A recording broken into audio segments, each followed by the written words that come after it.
Hi all. अभी हम देखते हैं ये 25th चेन का पेपर है 2023 का। कह रहा है reciprocal of something, some expression, ये वैल्यू हमको दी हुई है तो हम इसको यहीं पे सॉल्व करना चालू करते हैं। 16 थी 48, मल्टीप्लाई करते हैं यहाँ और यहाँ सम, राइट। 48 और 5 53 बटे 16 और 8 दूनी 16, 17 18 19 बटे 8, एलसीएम ले लिया 16, तो ये हो गया 53 प्लस 19 दूनी 38, करेक्ट 38। 8 9 10 11 और 5 और 3 8 और 1 9 बटे 16। लेकिन क्या ये आंसर है? जल्दी से आंसर टिक मत कर दीजिएगा क्योंकि ये ऑप्शन 2 में है, लेकिन इसने यहाँ पे ये एक वर्ड लिखा हुआ है रेसिप्रोकल, मतलब इसका 1 अपॉन करना है, तो आंसर होगा 1 अपॉन 93 अपॉन 16। 16 ऊपर आ जाएगा तो 16 अपॉन 93। सबसे लास्ट ऑप्शन जो है ऑप्शन 4 आंसर हो गया, करेक्ट। सेकंड क्वेश्चन पे आते हैं। A least number to be subtracted from this to make it a perfect square, correct. तो जो परफेक्ट स्क्वायर हम लोग कैसे निकालते हैं, लाइक हम लोग लगभग ऐसे निकाल लेते हैं कि जैसे 1989 लिखा है तो 9 मेरा किस में आएगा, या तो 3 के स्क्वायर में आता है या फिर 7 के स्क्वायर में आता है, तो ये दो टर्म छोड़ दो, फिर 19 जो आएगा वो मेरा 4 और 5 के बीच में आएगा, लेकिन 4 4 चौक 16 5 25, तो 4 को हम कंसिडर कर लेते हैं, करेक्ट। तो इफेक्टिवली 43 के आसपास का स्क्वायर आना चाहिए, लाइक 43 के नियर बाय। लेकिन क्या 43 के स्क्वायर के करने से इतना होगा? नहीं।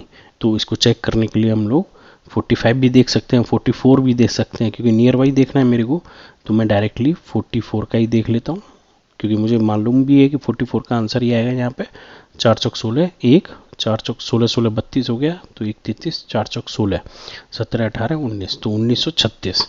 और हमको लीस्ट स्क्वायर इसमें देखना है, तो इसमें से 1936 माइनस कर देंगे तो 3, 8 में से 3 गए तो 5, तो अगर मैं 53 ऐड कर दूं तो ये लगभग 44 का स्क्वायर हो जाएगा यहाँ पे, करेक्ट। तो आप कैसे चेक कर सकते हैं? 43 का भी स्क्वायर आप चेक करेंगे, तो 43 के स्क्वायर को जब करेंगे 3 3 के 9, 4 3 12 12 24, 2 बचा और 4 चौक 16 17 18 1849। अब 1849 को इसमें से माइनस करोगे आप 1989 में से 1849 को माइनस करोगे तो इसमें बहुत डिफरेंस आ जाता है, करेक्ट। तो 140 का डिफरेंस आ जाता है। जब 100 से अब का डिफरेंस हो तो उसके नेक्स्ट संख्या को हम चेक कर लेंगे कि उसका स्क्वायर कितना आ रहा है, करेक्ट। कोई डाउट हो तो पूछ लीजिएगा। कह रहा है कि the LCM of x y z, LCM किसी भी नंबर का या किसी भी गुणज का क्या होता है? Maximum power. तो यहाँ पे देखेंगे हम लोग 3 की मैक्सिमम पावर कितनी है? 91। तो आंसर में देखेंगे 3 की 91 कहाँ पे दी हुई है? 3 जगह पे दी हुई है, ठीक है।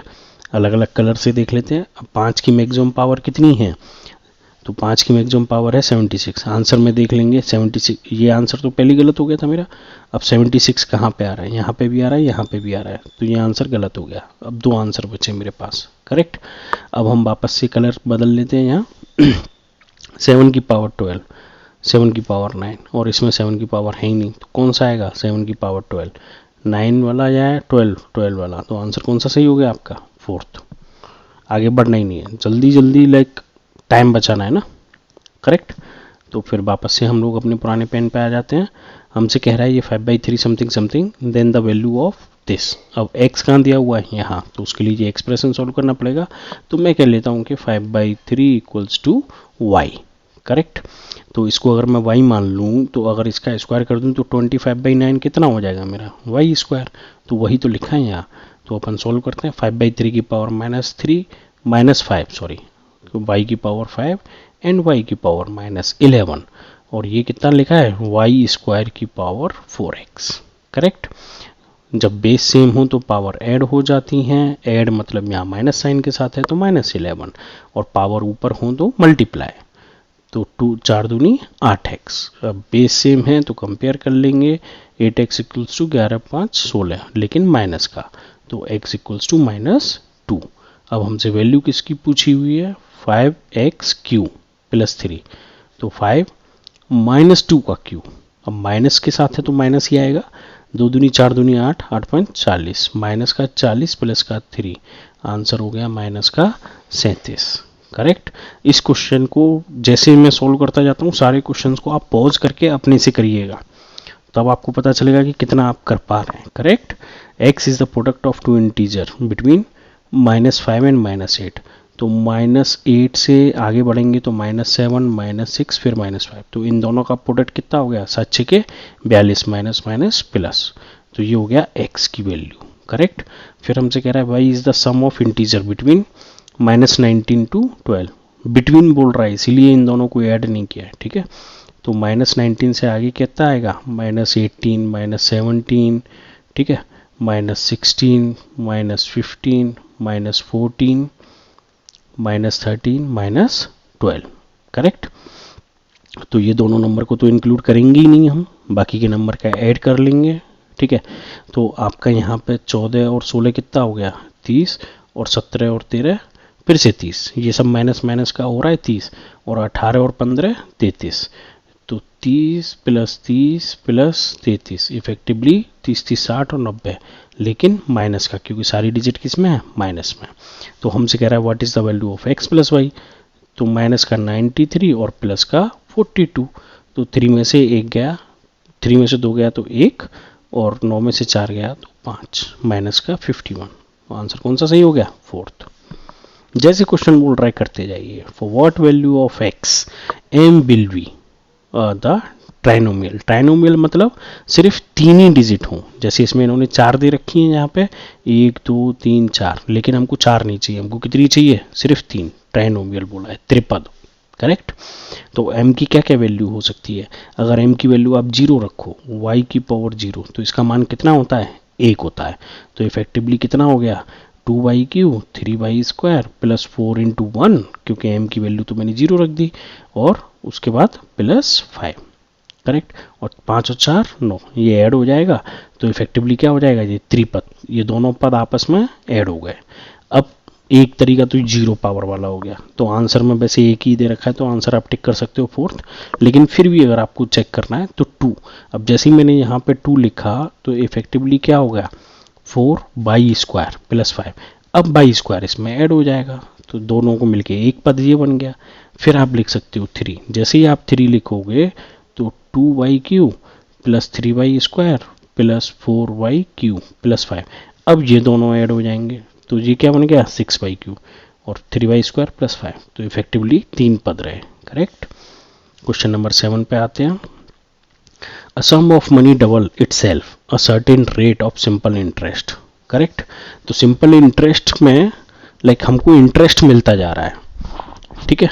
तो जैसे माना कहा कि मैंने बोला कि मेरा जो प्रिंसिपल अमाउंट है वो है मेरा p, और सिंपल इंटरेस्ट मैंने कह लिया x, तो इफेक्टिवली जो अमाउंट p पे, अगर मुझे p सिंपल इंटरेस्ट जो मिल रहा है मुझे p + x हो जाए तो 2p हो जाता है। करेक्ट। 2 टाइम्स p तो हो रहा है, इफेक्टिवली यही तो है मेरा। तो x = कितना लिखा है, 2p - p, तो इफेक्टिवली x जो है वही तो p है, प्रिंसिपल अमाउंट ही तो हो जाता है। 2 टाइम्स होने का क्या मतलब है, ठीक है ना। तो इफेक्टिवली अगर मैं यहाँ लिखूं x, करेक्ट, सिंपल इंटरेस्ट का मेरा फॉर्मूला क्या था, सिंपल इंटरेस्ट का मेरा फॉर्मूला है सिंपल इंटरेस्ट = PRT/100। तो ये सिर्फ इंटरेस्ट होता है, तो इंटरेस्ट मेरा अमाउंट के बराबर हो जाए तभी तो 2 टाइम्स हो जाएगा, p + p तो ये p हो गया। रेट, सम रेट बोली हुई है, टाइम बोला हुआ है 10 साल, डिवाइडेड बाई 100, ये से कैंसिल हो गया, p से p कैंसिल हो गया, तो रेट = कितनी आ गई मेरी, 10%। फिर हमसे कह रहा है in how much time will the same sum 4 times itself. अब जो है अब किसी भी सम को 4 टाइम्स होना है, तो प्रिंसिपल अमाउंट + 3x होगा तभी तो होगा, जब उस पर 3 टाइम्स ऑफ इंटरेस्ट हो जाएगा तभी तो हो जाएगा, और x मेरा p है, यानी कि p + 3p हो जाए तभी तो मेरा 4p होगा, 4 टाइम्स हो जाएगा ना। करेक्ट। तो इफेक्टिवली इंटरेस्ट कितना होना चाहिए, 3x होना चाहिए, यानी कि 3p होना चाहिए। तो 3p = कितना होगा, p r मेरा 10% है ही, सेम रेट से बोल रहा है, और टाइम मेरे से बोल रहा है, पूछ रहा है, तो 0 से 0 कट गया, p से p कट गया, तो टाइम = 3 × 10, इफेक्टिवली कितना आ गया, 30। करेक्ट। कोई डाउट हो तो पूछ लीजिएगा। बस आपको ये समझना है कि 2 टाइम्स का मतलब ये है कि टोटल इंटरेस्ट उतना ही हो जा रहा है जितना प्रिंसिपल अमाउंट है। The ages of two person A and B are in ratio, correct. तो A upon B equals to मेरे को दिया हुआ है 5/7, तो a इक्वल्स टू मैं यहाँ से निकाल सकता हूँ 5/7 इंटू बी। ये मेरी एक इक्वेशन होगी आफ्टर 4 ईयर। अब हमसे कह रहा है आफ्टर 4 ईयर, तो दोनों की ए और बी दोनों की ये 4 साल बढ़ेगी, ठीक है ना। The ratio of their age will be 3/4। तो वापस से क्रॉस मल्टीप्लाई कर लेते हैं, तो 4a + 16 equals to 3b + 12, correct. Then what is the sum, यानी कि a + b निकालना है मुझे, तो पहले a और b निकलेगा तब ना निकलेगा a + b। अब a की वैल्यू उठा के मैं यहाँ रख दे रहा हूँ, तो 4 टाइम्स 5/7 इंटू b + 16 3b + 12। तो 3b को हम इधर ले आते हैं, 20/7 b - 3b equals to 12 - 16, correct. तो एलसीएम 7 से लेके हम मल्टीप्लाई कर लेंगे, तो 20b - 7 या 21b upon 7 equals to -4, not 14, -4। तो 20b अब इसमें से माइनस हो गया मेरा, तो वापस से 20b लिखने का कोई मतलब नहीं है, तो इफेक्टिवली बचा -b और इधर मल्टीप्लाई, 7 चौक 28, 7 से मल्टीप्लाई हो गया, इधर माइनस से माइनस कैंसिल, तो b इक्वल्स टू एज आ गई मेरी 28। तो a की एज में यहाँ से आराम से निकाल सकता हूँ, a इक्वल्स टू 5/7 इंटू 28, 5 चौक 28 और 4 पंजे 20, तो a इक्वल्स टू आ गया 20। और हमसे पूछा क्या है, इनकी वर्तमान आयु का योग, तो a + b इक्वल्स टू 20 + 28, 20 और 20 40 और 8 48। आंसर कौन सा हो गया मेरा, third. On subtracting this from this, मतलब इसमें से इसको घटा रहा हूं, ठीक है, इसमें से इसको, ये समझना बहुत जरूरी है। तो इसमें से जब इसको घटा रहा हूं तो इसके सारे साइन चेंज हो जाएंगे, करेक्ट। इसका ख्याल रखेंगे, ऐसे करके लिख लेंगे आप, तो पेपर में जल्दी से सोल्व कर पाओगे। The sum of coefficient x²/, अब इसमें देख लो x² कहाँ पे आ रहा है, ये रहा, पॉजिटिव का है, तो मैंने लिख दिया 5x²/। अब इसमें देख लो x² कहाँ पे आ रहा है, ये रहा, लेकिन इसमें माइनस कर रहे हैं तो ये नेगेटिव साइन के साथ है, तो सबसे पहले साइन बदलना ना भूलें, करेक्ट। फिर कह रहा है x/², तो x/² इसमें कहाँ पे नेगेटिव का है, तो -2xy², अलग अलग लिख लिया है मैंने दोनों का, क्योंकि फैक्टरी तो देखना है मुझे तो। और इसमें xy² कहाँ है, ये रहा, तो ये भी माइनस का ही है, माइनस का 5xy²। तो इसमें से हम मेरे पास क्या बचा, x²y, और इसमें से माइनस का 7xy²। तो इसका फैक्टर क्या हो गया, f1, लाइक इसका जो भी फैक्टर है वो हो गया मेरा +1, और इसका हो गया -7। हमसे कह रहा है सम ऑफ द कोफिशिएंट, तो -7 + 1 -6। आंसर कौन सा हो गया आपका, फोर्थ। पूरा माइनस नहीं करना है हमको, जो पूछा है बस उतना करके खत्म करेंगे, टाइम नहीं खराब करना है, टाइम ऐसे क्वेश्चंस में देना है, ठीक है। ये बहुत अच्छा एग्जांपल है किसका, a² - b² की यूज का। इफेक्टिवली आप देखिए कितना लिखा है, 3 का स्क्वायर, 3 का स्क्वायर ही तो 9 होता है। और ये देखिए आप क्या लिखा है, ये लिखा है x - 3 का होल स्क्वायर, ठीक है। क्यों, क्योंकि x - 3 का होल स्क्वायर जो होगा वो क्या होगा, x² + 3 का स्क्वायर 9 - 3 दूनी 6x 2ab, करेक्ट। फॉर्मूला क्या होता था हमारा, a - b² equals to a² + b² - 2ab, और a + b² a² + b² + 2ab, और a² - b², ये भी यहाँ पे बहुत यूज हुआ है, a + b और a - b, इसमें स्क्वायर आता ही नहीं है, स्क्वायर को हटा के प्लस कर देते हैं। तो ये समझ गए आप, ये टर्म में यहाँ पे ऐसे लिखूंगा, और x² - 3² मैंने क्यों किया, क्योंकि x + 3 और x - 3 लिखूंगा। अब इसमें से आप देखिए 4x कॉमन ले सकता हूं मैं, और यहाँ से -1, करेक्ट। तो साथ में करते हैं ये सारी चीजें एक साथ समझ के। और यहाँ पे जो फैक्टर चाहिए 3 दूनी 6, माइनस का 6 चाहिए, और मल्टीप्लाई, और सम क्या चाहिए, सम चाहिए माइनस का 5। तो फैक्टर क्या हो जाएंगे, वो फैक्टर भी हम यहाँ पे लिख लेंगे, माइनस का 6 और प्लस का x, करेक्ट। तो मैं सबसे पहले फैक्टर में से 4x कॉमन ले रहा हूँ, तो यहाँ 4x², तो यहाँ बचा x - 3, फिर यहाँ माइनस कॉमन लिया तो वापस से x - 3, ये मैंने पहला ब्रैकेट सोल्व किया। दूसरे में मैंने लिखा x - 3, और x प्लस 3, क्योंकि वो 9 का स्क्वायर था, करेक्ट। तीसरे में लिखा x माइनस 3 का स्क्वायर, करेक्ट। और चौथे में लिखा 2x square minus 6x plus x, effectively 5x ही लिखा है, आप ध्यान से देखेंगे तो सम होने के बाद, करेक्ट। ऐसे ही तो हम लोग फैक्टर निकालते हैं। अब x माइनस 3 यहां से कॉमन आ गया, ऊपर क्या बचा मेरा 4x स्क्वायर माइनस 1। अब 4x स्क्वायर माइनस 1 को मैं ऐसे भी तो लिख सकता हूं 2x का होल स्क्वायर माइनस 1 का स्क्वायर। क्यों? क्योंकि फिर मैं इसको लिख दूंगा 2x प्लस 1 और 2x माइनस 1, करेक्ट। तो मैं यहां पे डायरेक्ट लिख लेता हूं जो मैंने ऊपर सॉल्व किया है। तो ये हो गया मेरा 2x प्लस 1 और 2x माइनस 1 मल्टीप्लाइंग में x माइनस 3 और x प्लस 3 तो था ही मेरा, और नीचे x माइनस 3 का होल स्क्वायर था, और 2x अगर मैंने कॉमन लिया तो x माइनस 3 यहाँ बचा, प्लस 1 कॉमन लिया तो x माइनस 3 मेरा यहाँ बचा। चलो अब पहले कुछ काट पीट लेते हैं जिससे कि थोड़ा हल्का हो जाए ये। तो x माइनस 3 का square, x minus 3, x minus 3 cut गया ना पूरा। इफेक्टिवली क्या बचा यहाँ पे मेरा, ये बचा 2x प्लस 1, 2x माइनस 1 और x प्लस 3, यही तीन टर्म बची। और नीचे 2x प्लस 1 कॉमन ले लिया तो x माइनस 3 बचा, करेक्ट। तो 2x प्लस 1 से ये 2x प्लस 1 कट गया।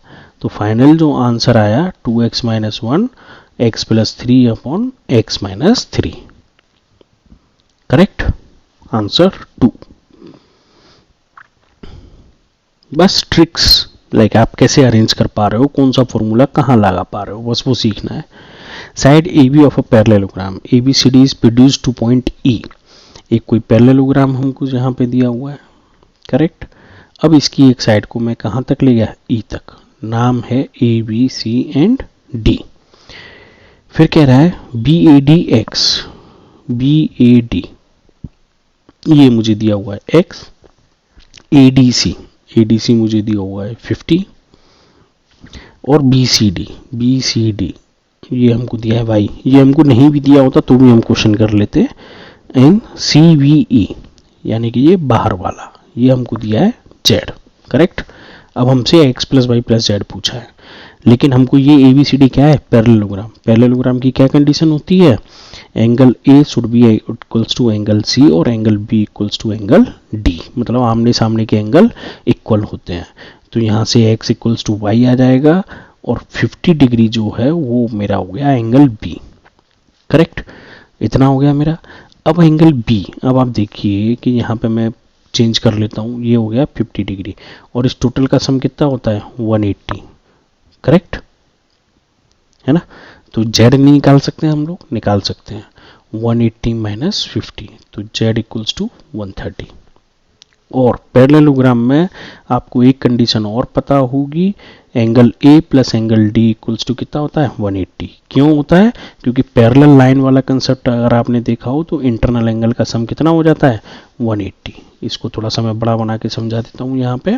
जैसे अगर ये दोनों हैं तो इन दोनों का इंटरनल योग कितना होता है x plus y equals to 180, ये हम लोग पढ़ते हैं, ठीक है।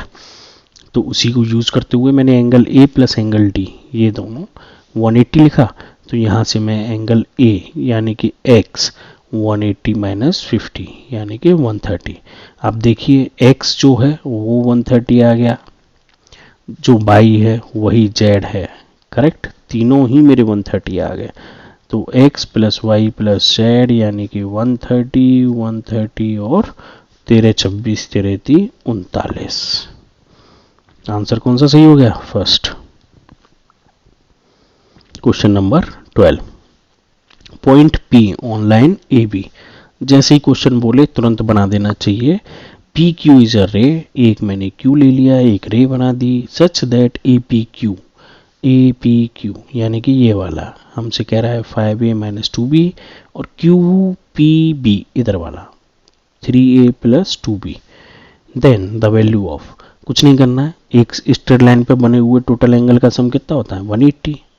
तो 5a minus 2b plus 3a plus 2b 180, correct. Sum कर दिया, 2b से 2b कैंसिल हो गया, 5 और 3 8 है इक्वल्स टू 180, तो a इक्वल्स टू 180 अपॉन 8, 8 दूनी 16 बच्चे 2, 8 दूनी 16 और 8 40, a की वैल्यू आ गई। फाइनली हमको निकालना क्या था इसमें, 6a माइनस 25, करेक्ट।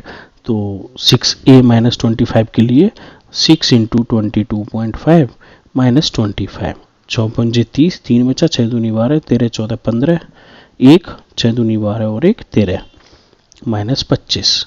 अब 135 में से 125 घटाओगे तो ऑब्वियस सी बात है 110 बचेगा, तो आंसर कौन सा हो जाएगा मेरा, थर्ड। ABCDEF टू ट्रायंगल हैं, ठीक है। तो मैंने कहा कि ये मेरा हो गया ABC, राइट। पहले हम इनकी कंडीशन देख लेते हैं। AB क्योंकि कॉन्ग्रुएंसी जैसा लग रहा है, AB जो है वो 3 है, राइट। B जो है वो 120 है और BC जो है वो 6.2 है। अब इसी के रेस्पेक्ट में बनाऊंगा मैं, ठीक है। DE तो मतलब यहाँ पे मैंने D और ये नाम दे दिया E, तो ये हो गया 6.2, करेक्ट। फिर बोला है DF, राइट, तो ये नाम दे दिया मैंने F, तो ये हो गया 3, ठीक है ना। और फिर हमसे कह रहा है एंगल D, तो यानी कि ये एंगल हो गया 120। Then which of the following statement true. अब आप देखिए यहाँ A से चलोगे तो ABC, ऐसे एंगल बीच में आ रहा है ना, पहले 3 सेंटीमीटर की लेंथ, फिर एंगल, फिर 6.2 समथिंग, राइट। ऐसे ही फिर इधर से चल रहे हैं, F से चल रहे हैं तो 3, फिर 120, फिर 6.2, तो ABC जो है वो FDE होगा। तो ABC दो जगह दिया हुआ है, DEA और FDE, तो आंसर कौन सा हो गया 2। लेकिन फिर भी हम लोग एक बार क्रॉस चेक कर लें, B से अगर हम चल रहे हैं तो BCA, करेक्ट, तो वो कौन सा होना चाहिए, DEF होना चाहिए। ऐसे करके जा रहे हैं, जब ऐसे जा रहे हैं तो, जो कि नहीं है, ठीक है, तो ये आंसर भी गलत हो गया। अब कह रहा है BAC, ऐसे करके जा रहा है, तो हम लोगों को ऐसे जाना चाहिए, लेकिन ये कैसे जा रहा है, DEF, ये वापस से ऐसे ही जा रहा है, ठीक है। ऐसे जाना चाहिए तो ये उल्टा हो रहा है, लाइक सॉरी, पिछला वाला मैंने गलत बना दिया था, वो ऐसे करके आएगा, ठीक है। तो मतलब आप ज्योमेट्री देखेंगे तो समझ जाएंगे, ये वाला मैंने गलत बना दिया था, ये वाला, ठीक, तो वो ऐसे ही जाएगा, ठीक है ना। Question number 14, which of the following figures है both linear symmetry and rotational symmetry. Rotational symmetry मतलब 360 डिग्री ना घुमाना पड़े, लेकिन उसका फिगर वैसा का वैसा ही बन जाए। देखो इक्विलेटरल ट्रायंगल मतलब जिसकी तीनों भुजाएं बराबर हैं, उसमें तो हो जाएगा ना, लाइक किसी भी वर्टिसिस के रिस्पेक्ट में घुमा दो तो बन जाएगा। लेकिन आइसोसेलेस मतलब समुद्रबाहु, अगर दो भुजाएं बराबर हैं, तीसरी नहीं है, और आप घुमा रहे हो इस भुजा के, लाइक ये दोनों बराबर हैं, इसके रेस्पेक्ट में घुमा रहे हो, घुमाएंगे तो ये वाली भुजा ऊपर आ जाएगी जैसे ये वाली, और ये दोनों भुजाएं आपस में, तो ये दोनों फिगर आपस में बराबर हैं क्या, लाइक मैंने ऐसे घुमाया है तो नहीं है, तो इसमें नहीं होगा, करेक्ट। फिर बात करते हैं काइट एंड रोम्बस। तो काइट एंड रोम्बस यहाँ पे बना के दिखाना पड़ेगा आपको थोड़ा सा समझने के लिए, ठीक। मैं थोड़ा पेन चेंज करता हूँ। तो काइट हमारा कैसा होता है, कुछ ऐसा करके हो जाता है। तो काइट में आपको सिमेट्री अगर चाहिए तो 360 डिग्री की सिमेट्री है, तो कोई सिमेट्री होती नहीं है, रोटेशनल सिमेट्री इसमें, ठीक है ना। तो जब सिमेट्री होती नहीं है, रोम्बस में तो फिर भी होती है, लेकिन रोम्बस आपका स्पेसिफिक हो जाता है, करेक्ट, क्योंकि रोम्बस डायमंड स्ट्रक्चर है, 90 डिग्री पे करता है, दोनों डायगोनल आपस में बाइसेक्ट कर रहे होते हैं, रोम्बस की चारों भुजाएं बराबर होती हैं। काइट में ये साइड वाली भुजाएं बराबर होती हैं, रोटेट कर दोगे तो कभी बराबर नहीं होगा। रेक्टेंगल एंड काइट, वापस से काइट आ गया तो ये वैसे ही कैंसिल हो गया, तो रोम्बस एंड रेक्टेंगल, तो ये आंसर आपका सही है। क्यों, क्योंकि रोम्बस में अगर आप घुमाओगे, जैसे मैं वापस से एक बार रोम्बस बना देता हूँ, ठीक है, तो यहाँ रोम्बस में अगर आप इसको रोटेट करोगे तो क्या होगा, आप कितना भी रोटेट कर लो हर बार यही ग्राफ बन जाएगा, वापस से यही डायग्राम आ जाएगा, करेक्ट, क्योंकि चारों भुजाएं बराबर है ना। तो ये एज इट इज आ जाएगा 90 डिग्री घुमाने में, ना कि 360। ऐसे ही आपका रेक्टेंगल, रेक्टेंगल ही हो गया, ये आमने सामने की भुजाएं बराबर है, ये भुजा बराबर है, आप इसको 180 घुमा दो, करेक्ट, तो फिर सेम आ जाएगा। तो रोटेशनल भी है और समचतुर्भुज और आयत जो होते हैं उसमें रोटेशनल और लीनियर ही सही है मेरे लिए, ठीक है ना। Sorry, in triangle PQR angle P is 80 and the internal bisector of QR intersect at point O। ठीक है, ये रिपीटेड क्वेश्चन है, कई बार पूछा गया है, तो ऐसे क्वेश्चन को आप 100% कर लीजिएगा तैयार। ये है 80 डिग्री, ये है Q, ये है R, इन दोनों का बाइसेक्टर है, मतलब आधा आधा डिवाइड कर रहा है। जब ये 80 है, ट्रायंगल का इंटरनल सम कितना होगा 100, राइट। अब दोनों के बारे में कोई नॉलेज नहीं है तो ये कितने हो गए 50-50। ये Q angle Q equals to angle R equals to 50। अब बाइसेक्टर हैं तो ये 25 हो गया, ये भी 25 हो गया, correct.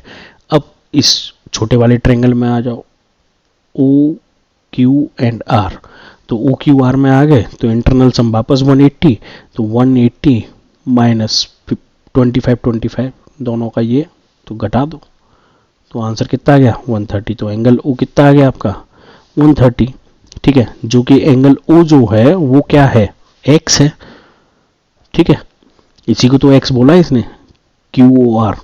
Then value of 2x minus 2 into 130 minus 110, तेरे दूनी 26, 260 माइनस 110, 0 5 1, आंसर कौन सा हो गया 150,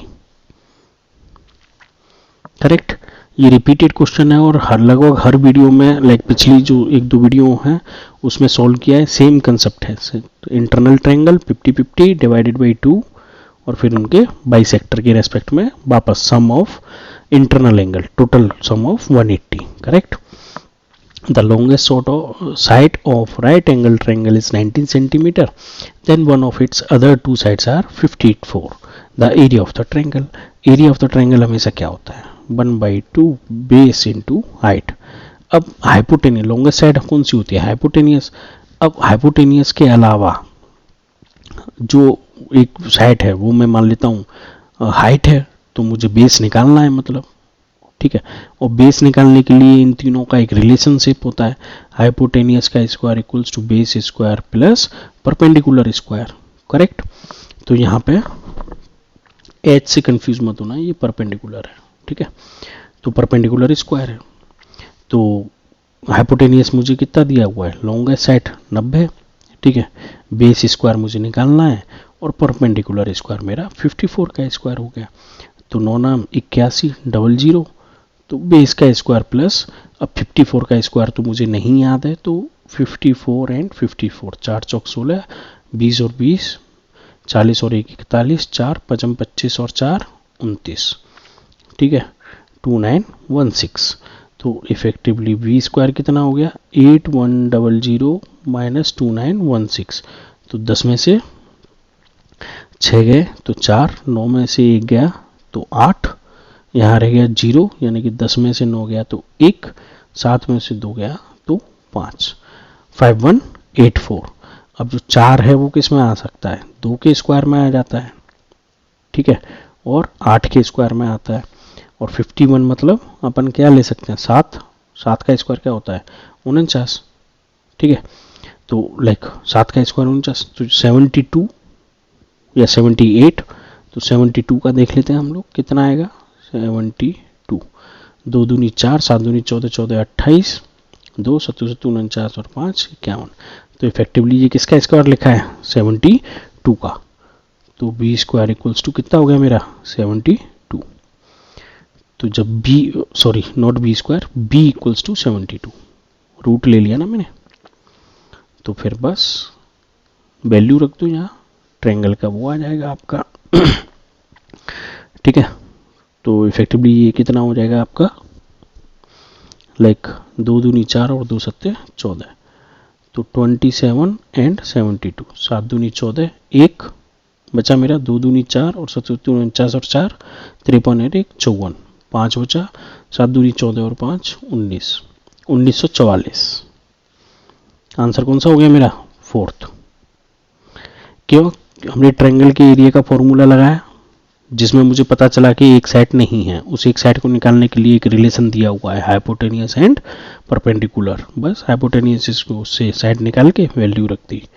A wooden cube of side 8 cm is cut into small pieces of 2 cm। अब मेरे को ये नहीं मालूम कि कितने पीसीस में कन्वर्ट किया गया है, ठीक है, तो 8 सेंटीमीटर के क्यूब का वॉल्यूम कितना होगा, पहले मैं इसका वॉल्यूम निकालूंगा, वॉल्यूम 1, तो वॉल्यूम कितना होगा साइड का cube, correct.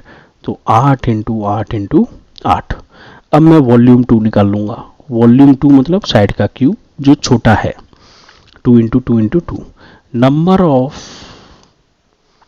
Small piece, small cube कितनी, मैं वैसे क्यू लिख लिया हूँ, ठीक है। 8 into 8 into 8 upon 2 into 2 into 2, 2 दूनी 4 दूनी 8। तो टोटल कितने आ गए, 8 8 64, 64 नंबर ऑफ स्मॉल क्यूब बनाए गए, ठीक। लेकिन याद रखना यहाँ परसेंट की बात हो रही है। इंक्रीज और decrease in surface area after the cutting, ठीक है। तो 64 जो स्मॉल जो है, स्मॉल क्यू जो है, मैं ऐसे लिख ले रहा हूं क्यू, तो उसका टोटल सरफेस एरिया कितना होगा, total surface area. Surface area का फॉर्मूला होता है 6x², लेकिन ये नंबर ऑफ क्वांटिटी कितनी है 64, तो मेरे को वो भी रखना पड़ेगा, करेक्ट। अब इंक्रीज हुआ डिक्रीज हुआ वो बाद की बात है, ठीक है। तो हम दोनों के सरफेस एरिया को परसेंट में लिख लेंगे, जहाँ 64 इंटू 6 इंटू 2 का स्क्वायर माइनस, अब वो जो है हमारा बड़ा वाला क्यूब वो तो एक ही है, तो उसकी तो 8 है सेंटीमीटर, और हम 8 के रेस्पेक्ट में निकाल रहे हैं ना कि इंक्रीज हुआ है या डिक्रीज हुआ है, तो 8 का स्क्वायर, करेक्ट। अब देखिए 6 सब जगह पे है, तो 6 कॉमन लेके सब जगह से कट गया, तो 64 इंटू 2 का स्क्वायर 4 और 8 का स्क्वायर 64, और नीचे भी 8 का स्क्वायर 64। अब 64 भी कट गया, तो 4 माइनस 1 अपॉन 1। ये सब परसेंट में लिख रहा हूँ मैं, करेक्ट, इंटू परसेंट, है ना। तो इफेक्टिवली ये कितना बचा 3 इंटू 100, तो इफेक्टिवली कितना आ गया 300%। प्लस में आ जाए तो इंक्रीज हुआ है, वृद्धि।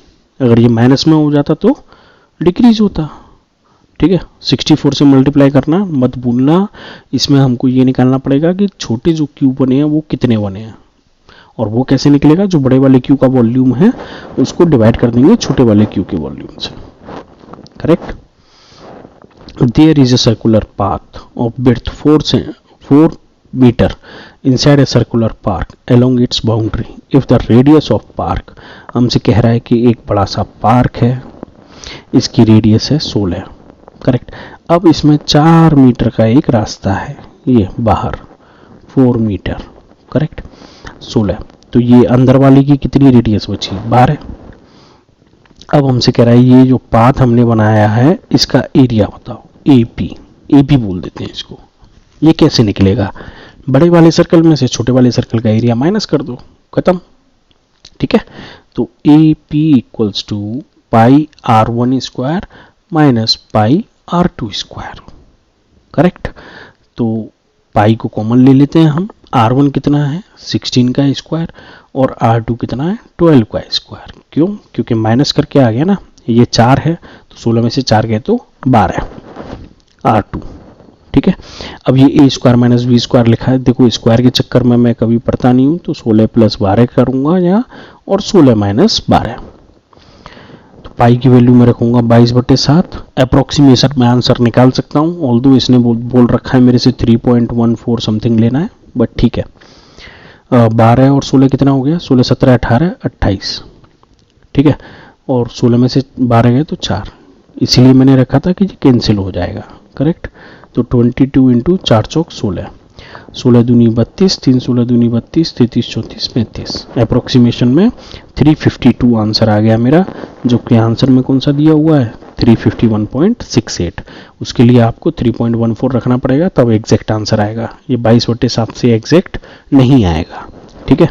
लेकिन हमको कैलकुलेशन ईजी करनी है, क्योंकि ये 28 आ गया ना यहाँ, तो कैलकुलेशन ईजी हो गया, जल्दी आंसर करना है। हमसे कह रहा है written in ascending order if median of those observation is 63। कितने नंबर लिखें, पहले ये काउंट कर लें, 1 2 3 4 5 6 7 8 9 और 1 10। जब भी इवन नंबर होते हैं तो मीडियन कैसे निकालते हैं, जब भी इवन नंबर होते हैं तो हम n/2 n/2 + 1 का एवरेज ले लेते हैं। तो 5वें नंबर पे यानी कि टोटल कितने हैं 10/2 और 10/2 + 1 का एवरेज, जो 5वें नंबर पे 5th जो डिजिट है प्लस 6th जो डिजिट है उसका एवरेज। तो 5th डिजिट है x और 6th डिजिट है x प्लस 2 का एवरेज कितना दिया हुआ है मुझे 63, करेक्ट। तो ऊपर मैं करूंगा 2x plus 2 upon 2 equals to 63, ऊपर नीचे से 2 कैंसिल हो गया तो x प्लस 1 इक्वल्स टू 63, तो 63 माइनस 1 तो x इक्वल्स टू 62, करेक्ट।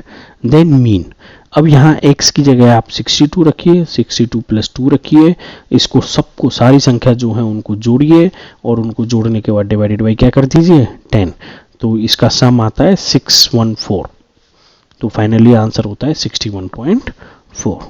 ठीक है, ये जोड़ने वाला काम आपका है। अब इसमें मुझे कोई कंसेप्ट तो सिखाना नहीं है, एडिशन है तो आप ऐड कर लीजिएगा, 614 आएगा। तो आंसर जो आएगा आपका वो आएगा सेकंड। कह रहा है द प्रोबेबिलिटी ऑफ गेसिंग the correct answer of certain question is x/3, मतलब करेक्ट। ठीक है, इसको अच्छे से समझेंगे। If the probability of not गेसिंग करेक्ट, यानी कि नॉट करेक्ट कितना है x/5। इफेक्टिवली अगर इसमें से मुझे करेक्ट बताना हो तो वो मैं कैसे बताऊंगा? टोटल प्रोबेबिलिटी कितनी होती है किसी भी चीज की? 1। ठीक है, अगर नॉट करेक्ट को मुझे करेक्ट करना है तो मैं कैसे करूंगा? 1 माइनस x/5। अब क्योंकि ये भी करेक्ट है और ये भी करेक्ट है तो दोनों आपस में इक्वल होनी चाहिए। जब दो चीज करेक्ट हैं तो आपस में इक्वल होनी चाहिए, करेक्ट। ठीक है, तो x/3 एलसीएम ले लिया 5 माइनस x, ठीक है ना, तो क्रॉस मल्टीप्लाई कर देंगे तो 5x 5 या 15 माइनस 3x, 3x को इधर उठा लाएंगे, 5x plus 3x equals to 15, तो 8x इक्वल्स टू 15, तो x इक्वल्स टू 15/8, आंसर 4। ठीक है ना, करेक्ट में करेक्ट करना था आपको, किसी को भी लिख लो आप, आपका इसको नॉन करेक्ट लिखने का मन है तो 1 माइनस x/3 लिख लो आप, तो भी आंसर सेम आएगा। ठीक है, कोई डाउट हो तो पूछ लीजिएगा, बाकी सब तो यहाँ से आगे थ्योरी क्वेश्चन है। ठीक है, थैंक यू।